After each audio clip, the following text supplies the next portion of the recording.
Lea, po, më trego. Nuk flet dot me dritë fikur, kam frikë nga vdekja. Nuk flet dot me dritë fikur, kam frikë nga vdekja.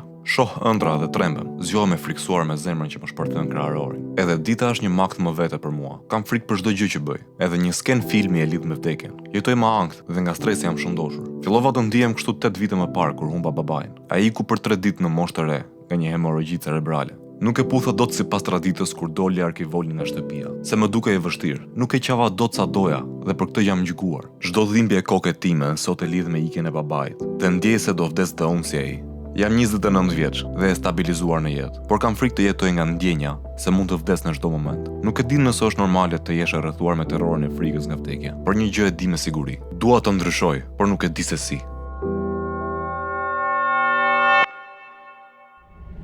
Kjo është historia e Leas, të cilës frika nga vdekja i merr frymën dhe çdo mendim frike i kthehet në përpëlitje dhe vuajtje të tmerrshme ankthi. Lea është pseudonimi i saj dhe me të do të komunikojmë tani në telefon. Lea, përshëndetje.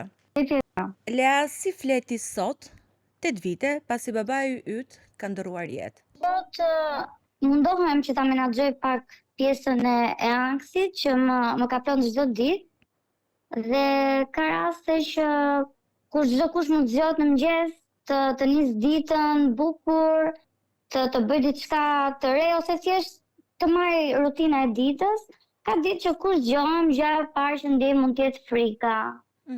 Kjo frika vjen sepse i mat ka ndruar jetë nga hemorragjia cerebrale dhe që në momentin që ka ndruar jetë dhe në vazhdim, mua më duket se kur çdo dhimbje që mund të kem në trup, mund të kem ndonjë smundje dhe mund të kem edhe unë të njëjtin problem si babe.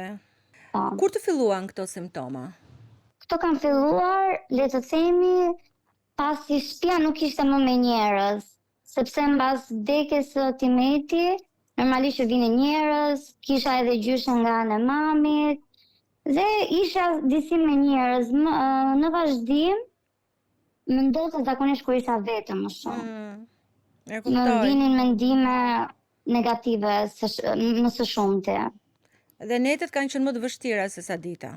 Një që netët kanë qenë më të vështira se sa dita, por unë kam pasur dhe pagjumësi shumë. Unë vuaj ende sot e kësaj dite nga pagjumësia dhe mundon të marr ndonjë suplement që është bimor. Unë momentalisht përdor melatonin që të flej gjumë sepse unë i birë mund të rri deri në orën 3-4 zgjuar. Më saktë mund të them që nata më jep ankth. Errësira më jep ankth dhe nuk flet dot pa një dritë në dhomë ose kudo që tim dua të kem një dritë të vogël sepse nuk mundem dot. Më përpara se kisha problem ndërsa tani kam 8 vite që më ndodh kjo gjëja. Po them të drejtën, të tregojmë realisht se nuk është se e bëj një gjumë cilësor, që të them unë sot fjeta dhe unë gopa me gjumë ose u kënaqja me gjumë, sepse kam edhe zgjime të herpasershme ose kur kam tip mankthesh le të themi, shoh ndonjë ëndër, zgjohem, madje para 2-3 ditësh le të themi, pa stimat në ëndër. Edhe u zgjova e trombur, madje po dridhesha, nuk e di më kapi ankthi dhe pastaj fillon e frymarrja e shpesh, takikardia, dhe mundon të qetësoj veten ose të çon të pi ujë, të marr pak ajër. Kur përjeton këto simptoma natën, je vetëdijshme që janë shenja që ti sjell ankthi apo mendon që janë simptoma fizike? Sot mbas 8 vitesh, si ndan këto ndjesim? Sot mbas 8 vitesh, i ndaj që i kam nga ankthi. Por që mendoj që shiko se kjo dhimbja që po më dhëm për shembull krau, po më zgjat pak si shumë. Mbase duhet iki të vizitohem, mbase mos kam diçka, mbase mos kam një problem me zemrën, ose ndonjë problem se nga që jema vdiq nga hemorragjia cerebrale dhe më duket sikur dhe po të më dhëm koka, unë mund të kem diçka më serioze, se thjesht një dhimbje let koka. Sepse babi ishte në një moshë të re. Të re, po, i mat ka ndruar. Vdekja e tij erdhi befas dhe kjo se duket ka lënë një gjurmë, një traumë tek ty. Erdhi direkt, ishte për t'ikur në punë dhe ndodhi tak fakt, thjesht nuk fola më, më ka ngelur dhe pengje, mendoj, më babi, nuk e di. Edhe kam përjetuar jashtë se shumë dhe sot e kësaj dita. E kuptoj. Këto simptoma natën si arrin ti menaxhosh? Unë jetoj me partnerin dhe kur kalon ndonjë atak ankthi, ai mundohet të më qetësoj, të më jap mbështetje, por Por unë mendoj që nuk e përballoj dot me anën e mbështetjes së dikujt. Po edhe vetëm nuk është se jam me zonja, thjesht mundohem që të dal të marr ajër, sepse shtëpia më duket sikur më merr frymën më mbyt. Në të momente. Ose të humbas pak mendjen, duke u marrë me diçka, po prap më zgjat diku ajo te 20 minuta, 30 minuta, më zgjat, mbas edhe më shumë. Ka raste që thjesht mund të jem ulur në divan duke parë një film dhe thjesht më kap anksi, më fillon frymarrja, më fillojnë mendimet negative. Dhe ndonjëherë nuk arrit të njoh veten sepse bëhem kam edhe dridhje trupi, mund të bëm dhe ndonjëherë pak më agresive le të themi në të përgjigjur ose më lë rehat. Je më nervoze. Më lër, mos më prek, po më nervoze. O, fjala më e dur. Ta kanë kuptuar familjarët ty këtë ndjesi, këtë shqetësim që ka pasur? Apo nuk të kanë kuptuar? Në fillim mami më thoshte që çfarë ke, pse e bërë kështu, je bërë shumë nervoze, ndesh për çdo gjë, nuk po të kuptoj, ose dhe thjesht më thoshte mami, për shembull, hajde dalim në shëtitje, unë nuk kisha dëshirë fare dita për shëtitje, unë doja vetëm të rija në shtëpi. Mbase të shikoja diçka, ose thjesht të rija duke parë telefonin, duke hyrë në rrjetet sociale dhe kaq. Pse kjo mungesë për të dalë, dëshirë për të izoluar, kishte të bënte me dhimbjen apo me frikën e atakeve të panikut? Nuk më pëlqen të bashkëveproja me njerëz. Unë jam tip shumë social, çuditërisht, domethënë është e kundërta që më ndodhte, nuk më pëlqente të trija me njerëz, më duket sikur më merrnin frymën, sikur s'më kuptonin. Sepse dhe mami të thoya ti nuk më kupton, nuk më kupton se çfarë ndjesish kam, nuk po më kupton se çfarë po kaloj. Domethënë ka qenë shumë e vështirë dhe partnerit, domethënë unë ja kam shpjeguar, tani më ata më kuptojnë kur unë mund të kaloj një angst, por mendoj që fakti që ata mbase se kanë kaluar nuk arrin të më kuptojnë se çfarë përjetoj unë ato momente. Kjo është. Të ka penguar në funksionimin e përditshëm të jetës tënde, përjetimi i ankthit në punë, në mënyrën se si i bën gjërat gjatë ditës?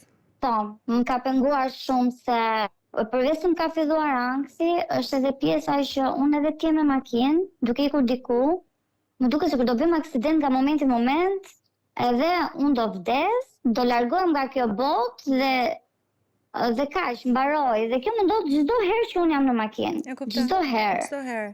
Edhe në udhëtime të shkurtra brenda qytetit, në lëvizje? Po, edhe në udhëtime të shkurtra, edhe për të shkuar për të bler në supermarket, e kam atë, i them gjatë gjithë kohës partnerit, kujdes, e sa vash, mos e rrit shpejtësinë, ndërkohë mund të jemi me 40 në orë. Domethënë ti Lea jeton çdo ditë me alarmin tënd në kokë, se vdekja mund të vijë çdo sekond, çdo minutë, çdo ditë. Po. A je lodhur nga kjo ndjesi, nga ky përjetim? Po jam lodhur unë, edhe më duket sikur lodh dhe të tjerë që janë me mua. Më duket sikur po t'ja përmend shpeshherë këtë gjë dhe bezdisen, mbase nuk mund të ma shprehin, por e ke parasysh që ndonjëherë shikimet të bëjnë të kuptosh më shumë për një person se çfarë mendimi mund të ketë. Kuptoj shumë mirë. Mundohem ta kontrolloj, ta menaxhoj, por ndonjëherë nuk kam çfarë të bëj. Është një rast kur unë jetoj jashtë shtetit dhe afër kam Hollandën. Dhe kam qenë me partner dhe ikëm për qefin ton dhe kishim qef, si të rinj që jemi, donim provonim edhe cigaret që janë shumë të famshme në Hollandë. Dhe okej, morëm, i blem. Se janë dhe të lishme aty. Do ta provojmë. Po janë të lishme. Po edhe këtu në Gjermani ku jetoj janë të lishme tashmë. Okej. Por në atë periudhë nuk lejoheshin, ndërsa kishte dalë ligji. Dhe vi në shtëpi, dalim në balkon për të pirë cigare. Okej, fillimi ishte pak okej. Dhe pastaj mbrapa, në moment që mbaron cigare, mua më filloi takikardia. Më merri fryma, më erën syt komplet, vajta ushtriva dhe të betohem fare se për mua ishte fundi. Thash tani për mua nuk ka më shpëtim, fillova kisha dhe shumë dridhje, ato dridhjet nuk arrija të kontrolloja dot. Mund të jetë më gjata që mund të ndodhë se rreth ka qenë gati gjysmë orë 45 minuta dhe mbrapa fillova të qetësohesha. nuk e njeh dot më vete, nuk më kishte ndodhur ndonjëherë.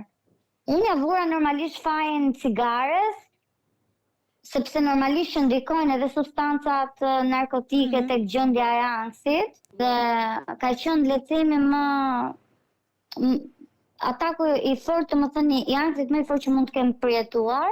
Përveç se frikës që jetoj për ditë se do vdes tani, do vdes pastaj, më ndodhi kjo, më ndodhi ajo. Pra, ti Lea nuk ju friksohesh vetëm simptomave fizike, atyre që përjeton. Ti ke frikë edhe nga rrethanat të përditshmëri, aksidente të papritura, ndodhi që nuk i parashikon. Je aftë të kontrollosh çdo gjë në jetën tënde, të kesh kontroll mbi gjithçka? Mundohem, por nuk e kam.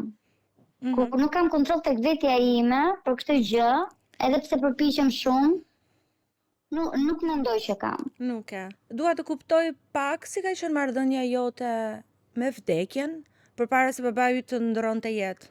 Atëherë, unë kam përjetuar dhe në familje vdekje të gjyshërëve, që kam qenë goxha e lidhur, por mendoj që fakti që nuk i kam patur në shtëpi, kam përjetuar dhimbjen, humbjen e një personi të dashur, por të them të drejtën nuk është se kam patur frikë nga vdekja fare, madje nuk e konceptoja fare, nuk e kisha problem, edhe sikur të më ndodhte për shembull, nuk e kisha problem. Në momentin që ndodhi ajo me babin, aty filloi çdo gjë. Më përpara kam qenë më e lumtur, mendoj që kam qenë më shumë vetvetja, më shumë allegro, më shumë happy në çdo gjë. Dhe tani mundohem t'i kem këto, por jo aq të menaxhosh me le të themi si më përpara.